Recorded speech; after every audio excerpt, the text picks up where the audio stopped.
And we're back. Hopefully you guys were able to look at that last video okay. When I was playing with it after the fact, I actually figured out that you could download the video to your computer for later viewing, and then you would avoid the buffering problem. I've probably already, by the time you've got to this, posted something about this at discussion, but if you haven't tried it, just cut and paste the link into Google.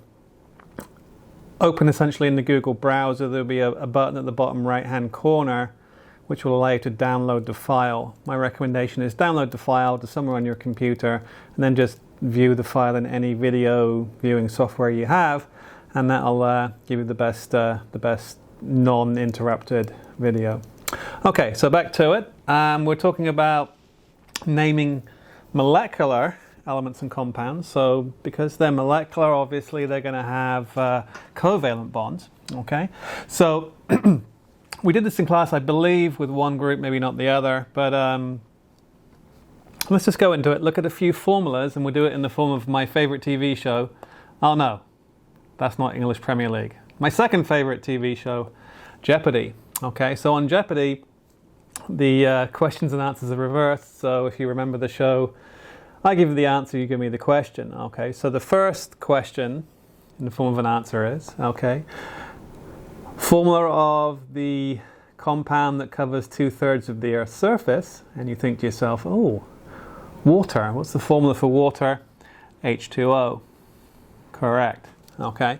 Now, water is a trivial name, we call it in chemistry. It's a nickname because it's a very, very common material. Its actual name, and we'll see the details later, but it's dihydrogen, meaning two hydrogens, monoxide, one oxygen, if you like. We don't write it normally, of course, but there's a little one there if there's nothing written by the formula name. Okay, so that's the first one. So what we're going to do, we'll see the true chemical name and how it relates to the formula's composition. Okay, next one, this gas is a product of respiration. You may say, correctly, carbon dioxide. We've seen that one before. Okay, now carbon dioxide, you probably know this formula, but it's carbon and two oxygens, carbon dioxide. There it is, fair enough. All right, third, this gas is a product of the combustion of carbon in an oxygen deficient environment, maybe a faulty water heater or maybe a car exhaust. Carbon monoxide. Carbon monoxide has a formula CO. Carbon monoxide. Awesome sauce. All right. So 3 compounds so far. Let's try a familiar molecular element. Nitrogen gas, we saw earlier, that's its nickname, okay? N2 is the formula. It's actually called, 2 nitrogens, di-nitrogen. Okay, fair enough. So there's 4 examples. The idea here is that as we go through the examples, you'll start to see links between the name and the formula. There are 3 simple rules that jump out of this which allow us to name any molecular material. So we'll get to the details in a second. A couple more examples, actually 4 more examples, just to show you how this works. The gas that filled the Hindenburg. Oh, hydrogen gas is H2. Hey, if N2 is dinitrogen, dihydrogen. Interestingly, hydrogen and nitrogen are elements. The first 3 are compounds. We see a difference in naming, which we'll get to in a second. Okay, now if I take some phosphorus and I take some chlorine and react them, I get PCl3. If you think, hey, carbon dioxide, CO2, phosphorus, 3, try. Okay, so it's phosphorus, trichloride. Haven't seen tri yet, but it kind of makes sense. 3 means tri, right? Or tri means 3. Next one, kind of a fun one. This is simultaneously a Nazi rocket fuel and a bleach blonde hair dye. You've probably heard of peroxide blonde. That's a nickname. Hydrogen peroxide is a nickname for H2O2. Now if H 2O1 is essentially dihydrogen monoxide. What do you think H2O2 is? Well, the first part's the same, dihydrogen. And then there's two of them, dioxide. Boom. All right. Finally, the last one we've seen in one of our labs when I struck that match and we had that burnt match smell. So the formula of the gas which gives the burnt match smell, if you remember from your recent lab, SO2. Hey, if carbon dioxide is CO2, carbon dioxide, what's SO2? Well, that's sulfur. Sulfur dioxide. Fantastic. Okay, now, what I like to do when it comes to the relationships we have, let me just hold that up for a second. See if the camera can catch that. Oh, there we go. So there's our table. Feel free to pause. Okay. Now, get back to the rules and regulations. Okay. So there are three simple rules for assigning names to molecular materials. Obviously, first things first, everything has to be from the top right-hand corner of the periodic table. Okay. Let's just show you that periodic table again real quick. So, everything has to be in the green area, carbon and oxygen, sulfur and oxygen, things like that. Okay, remember hydrogen also counts. Okay, so any green one with any green one makes a molecular material. Okay, so if I look at that top right hand corner of the periodic table, and I'm going to zoom in on a special little area. Okay, so carbon, nitrogen, oxygen, sulfur. If you look at the local geography of the periodic table, that's how they're arranged. Okay. Now, how do we name things? Well, it's just like with ionic compounds in a way. Whatever's to the left of the periodic table comes first, whichever's to the right comes second. So it's sodium chloride, not chloride sodium, for example. That's the same order as electronegativity, which is bottom left to top right. So whoever's left will come first. And if it's a tie for left and right, whoever's bottom will come first, okay? That's why we have, for example, CO2, because carbon comes first, oxygen comes second. That's the order. So the formulas appear in left to right order as in periodic table. Okay? Fair enough. So CO2, it's carbon first, oxygen second. We'll worry about the numbers in a moment. Just getting the order. So carbon first, oxygen second. Don't worry about the numbers yet. What happens if it's sulfur and oxygen? Well, it's SO2, not O2S, because remember the trend is, maybe put a B there, bottom left to top right. So whoever comes bottom is lower strength. So bottom will come first if they're in the same column. Okay, that's why I like to remember this kind of little area of the periodic table, because it's got nice interesting combinations. CO2 left and right, SO2 bottom and top. Okay, so that gives us those. So formulas appear, let me hold that up for you. Formulas appear left to right. Oh, I have to get the hang of this. Formulas appear left to right, or I should say bottom left to top right, as in the periodic table, the same order. Okay, so that gives you the order of the atoms in the formula. Okay, but let's get on to naming now. Now, if you noticed up here, anything that was a compound had "-ide at the end. So you just run the atom names together, so carbon, oxygen, for example, but because it's carbon and oxygen, it's a compound, it has "-ide on the end. So all compounds have the IDE ending. So for example, it's not carbon oxygen, it's carbon some kind of oxide, right? Okay. This is not true for elements, so think of complementary learning. What's true for one is opposite for the other. So nitrogen, for example, does not have an "-ide on the back because it's an element. Okay.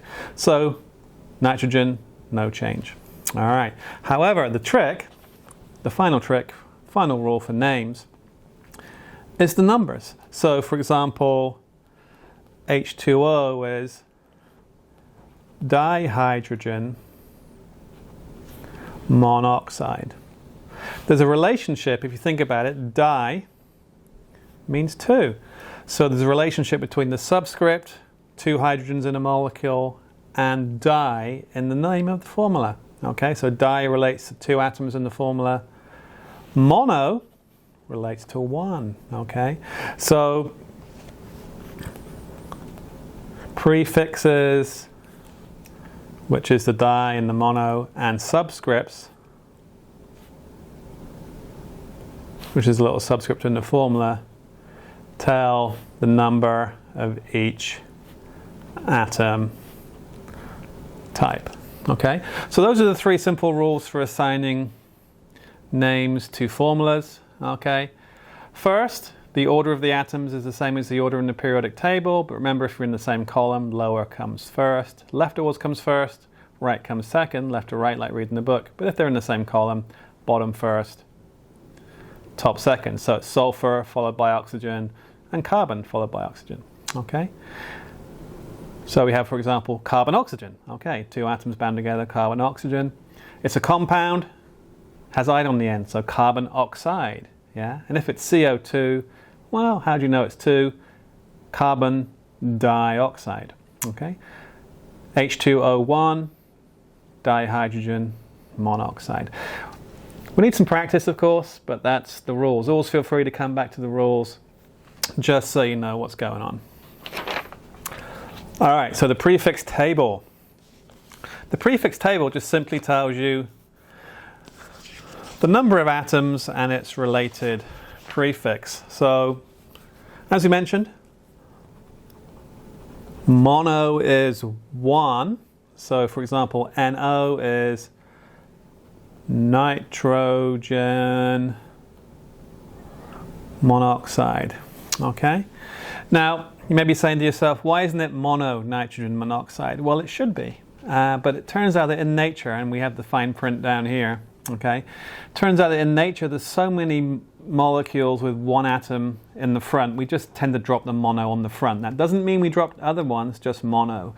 So NO is nitrogen monoxide, CO would be carbon monoxide. Okay. 2, mono is 1, di is 2. The classic is, as we saw before, SO2. SO2, sulfur dioxide. Again, 1 in the front, drop the mono. So that's sulfur dioxide. Fair enough. 3, think of a 3-sided shape, triangle, tri. The one we saw before was PCl3. See if you can just guess the name of that. Actually figure it out, you don't need to guess. Phosphorus and chlorine. Phosphorus first, chlorine second. So phosphorus chlorine, it's a compound, phosphorus chloride. There's 3 of them, phosphorus trichloride. Trichloride. 4, I think we talked about this in class. We think of a 3-dimensional shape with 4 sides. It's a tetrahedron, so it's actually tetra. Okay. The classic is CCl4. Just think for a second what that would be. Feel free to pause. I'll write it right away, but again, you have the power of the pause. Carbon chloride, right? But there's 4 of them. Carbon tetrachloride. 5, think of a large building with 5 sides. Pentagon, yeah, so penta. What would this be? PCl5. Well, hey, PCl3 is phosphorus trichloride, so PCl5 must be phosphorus pentachloride. Finally, 6, think of a 6-sided shape, hexagon, hexa, SF6, sulfur hexafluoride.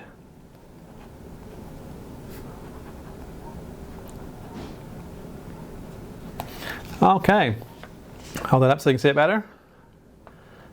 Okay, all right, now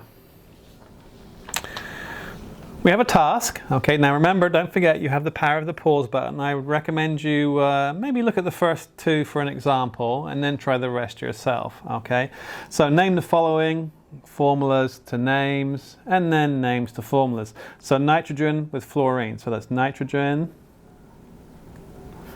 tri, because there's 3 of them, fluorine becomes fluoride. Nitrogen trifluoride for the first one. Next one, chlorine dioxide. Chlorine first, oxygen second, 2 of them. Okay, I'm going to keep going. If you're happy with that, just follow along. If you want to pause, try it, that's fine too. Okay, so Cl2O, 2 chlorines. We only skip it when there's 1 in front, so that's dichlorine, 1 oxygen, monoxide. Fair enough. Let's just go down here. What do you think this would be? 2 phosphorus, so that's diphosphorus. 5 is pent. You could write penta, that would be okay, but we generally don't run 2 vowels together, so pentoxide is traditionally what we'd write. Over here, chlorine pentafluoride, so Cl, chlorine, penta, 5 fluorides, 5. Cl, F5, and then finally dihydrogen monosulfide, dihydrogen, H2, mono 1, sulfur. There we go. Now that's a weird one. Okay, we'll see this later in the course, because remember hydrogen kind of lives on the border between metal and non-metal. If that was ionic, it would just be called hydrogen sulfide. Okay, but if it's classed as a molecule, we have to put the number of things in there, dihydrogen monosulfide. Okay, quick peek at camera there. There you go. Feel free to freeze that if you need to. Finally, types of chemical reaction. This is kind of a catch-up from the one lab we did, which was kind of fun. Okay, but let's just take a look. So there are 5 kinds of chemical reaction in nature. Okay, so we get the camera lined up better here. There we go. Okay. Combination, very simple. A combination is just starting with less things, sticking them together to make one larger thing. So, you know, take 2 things, stick them together, that one thing, combination. So combustion, which is adding oxygen, is a form of combination. So carbon plus oxygen, 2 things make one thing. Okay, so all combustions, very popular reactions, are actually combinations. Okay, you could call that, if you were asked to name that in a test, combustion or combination would be okay. All right, next one, kind of the reverse, decomposition. Okay, decomposition reactions, kind of the reverse of combination. Take a big unstable thing and it falls apart to make more smaller stable things. Okay, so my classic everyday example is, think of a waiter with a tray full of drinks, a big unstable structure walking around the restaurant. It's like nudge, and there's, you know, 6 drinks on the floor and an annoyed waiter, right? So one large unstable thing turned into 7 smaller stable things. Okay, now we see this with, for example, chalk. If you heat chalk up, it actually falls apart to make calcium oxide and carbon dioxide. Okay, the reason for that is kind of interesting, because calcium is a small ion and carbonate is a big ion. Okay, nature likes to bond things of similar sizes together, so when it falls apart it makes things that are smaller and more stable. In other words, things made from atoms or ions of similar size. So that's the driving force behind the decomposition, making smaller, more stable materials. Okay, so yeah, think of decomposition as the reverse of a combination.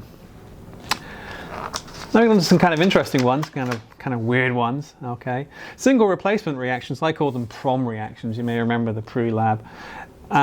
Basically, we have in chemistry we have a popularity contest. Okay, so we have a very reactive or popular atom, captain of the football team.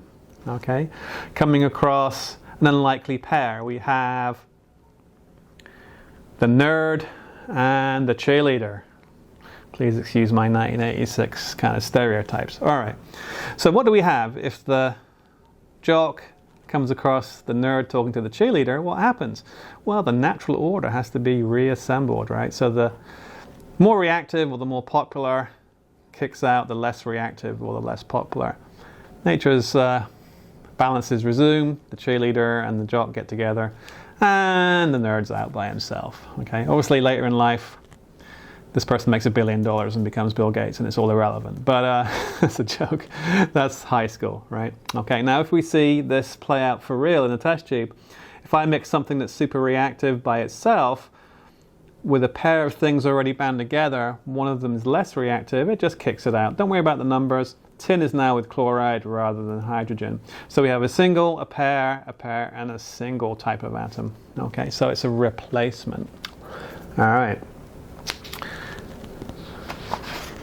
Next one, I call rather mischievously, let's say that, the swinger reaction. Okay. Now, in a swinger reaction or a double replacement, we swap partners. Okay, so we have partner 1, partner 2. We just swap the partners. So metal, non-metal, metal, non-metal. They swap partners. Metal, non-metal, metal, non-metal, but they swap partners. Okay, so silver would hook up with chloride, and sodium would hook up with NO3, nitrate. Okay, this is a reaction we see a lot in examples in the next packet. So, you know, if you're not catching on to this example right away, don't worry about it. We're going to do this in a lot of detail. Okay, typically one of the products, how you know this worked, is that the double replacement will produce a product that's a solid. So as you've seen in lab, when solutions go cloudy or milky, that's the formation of a fine powdered solid, which we call the precipitate. So that's kind of a clue that it's all happened, is the formation of a solid when you mix two solutions, or if you like, two liquids together. Okay. Last but not least, reaction type number 5 isn't really a different kind of reaction. Okay, it's a double replacement, but it's always between acid and base. Remember, a base has the hydroxide ion and an acid has the H+ ion. Okay, so if you swap the partners, the metal is going to go with a non-metal, so make what's called a salt. A salt is just any plus ion with any minus ion stuck together. But when we mix a plus H+ and a minus OH-, we always make water. So it's a special case where water is always generated. And there's a word equation for that. Acid plus base makes salt plus water. So I'm giving you some kind of initial information on the types of reaction. We're going to come back and look at these in much more detail when we look at them in the next packet. All right, now, one of our last labs before we went to spring break and this whole learn from home thing was starting how to learn how to balance equations. Now, if you remember, balancing equations is always a two-step process, and this is very, very important, okay? So it's a two-step process where we go the vertical, which is in my case names to formulas, okay? And then later we'll worry about numbers in front to make it work out correctly, okay? So I want you to learn or just use one basic thing right now, okay? And that's turning names to formulas. You know how to name every ionic compound out there pretty much. You now know how to name any molecular material, okay, based on the naming rules in this packet. So what we're going to do, all we're going to do is names to formulas, all right? So all you want to do, or I should say formulas to names, right? We're going to go both directions. So in this case, sulfur, what's the formula of sulfur? Well, if it's an element, it's just the symbol from the periodic table, okay? So that's S. And we want to be consistent with our state symbols, little s for solid, okay? Plus oxygen gas, well, hopefully you know that oxygen gas is O2 gas. And then sulfur dioxide gas. Hey, sulfur dioxide, SO2 gas, okay? So all I've done is gone vertical, if you like. Let's get you up so you can see it better. Sulfur is S. Oxygen is O2. Oxygen gas is O2. Sulfur dioxide, SO2 gas. Okay? So all we're doing is turning names to formulas. That's all we're doing. Turning names to formulas. That's the first step in balancing any chemical equation. That's all I want you to do. And if you remember, that's what I asked you to do in that assignment for our lab, okay? Most of you did very well on that, okay? But a few of you tried to do two things at once and ultimately messed it up, okay? And the reason it was messed up because it's a two-step process. So only worry now about the first step. So feel free to pause, try the others. Okay, I'll fill them in and you can check them. Okay. Next one, magnesium carbonate. Magnesium carbonate, well, it's a metal, so it's got to be ionic. That's a +2. Carbonate, we remember, is a -2. +2, -2, good to go. That's a solid. Magnesium oxide, Mg is a +2, oxide's a -2. That's good to go. Carbon dioxide gas. Oh, carbon dioxide gas, dioxide. There it is. MgCO3, MgO, CO2 gas. Okay, that's an example of a decomposition. One thing made two things. This one's an example of a combination. Two things made one thing. This one here is going to be a single replacement. Zinc is very reactive. Copper 2 nitrate, careful. Copper 2 means copper is a +2, right? So just keep that in your head. +2. Nitrate's a -1. -1 +2. Need two of them. Okay, names the formulas. That's all I'm talking about. Turns into solution, aqueous. Metallic copper, Cu, plus zinc nitrate. Zinc on our list is a +2 ion. So zinc and 2 -1 ions. There we go. That's zinc. That's copper 2 nitrate solution. Metallic copper, zinc nitrate. Okay. Next one, that's a single replacement. Next one, double replacement. Silver nitrate. Ag +1, NO3 -1, aqueous. Plus sodium chloride, NaCl, aqueous. Swap partners, Ag is going home with Cl. Ag plus, Cl minus, makes sense. It's a solid. Plus sodium nitrate, Na plus, NO3 minus, makes sense. Aqueous. Now the last one, interesting, sodium hydroxide plus hydrochloric acid. So sodium hydroxide is NaOH, aqueous, plus hydrochloric acid, HCl, aqueous, right? Now when they swap partners, think of the Cl going with the NaCl, that dissolves, and H goes with OH, which makes, if you like, HOH. That's really water, isn't it? So in the book you'll see H2O, but you know, to help you balance, a little trick for later, write HOH to start. Okay, that's a liquid. All right, so I'll hold that up to camera so you guys can see it, so I can get it in camera. All right, there it is. Okay, that I believe is the end of the packet. I'll see you guys on the next one. Remember, any questions, comments below.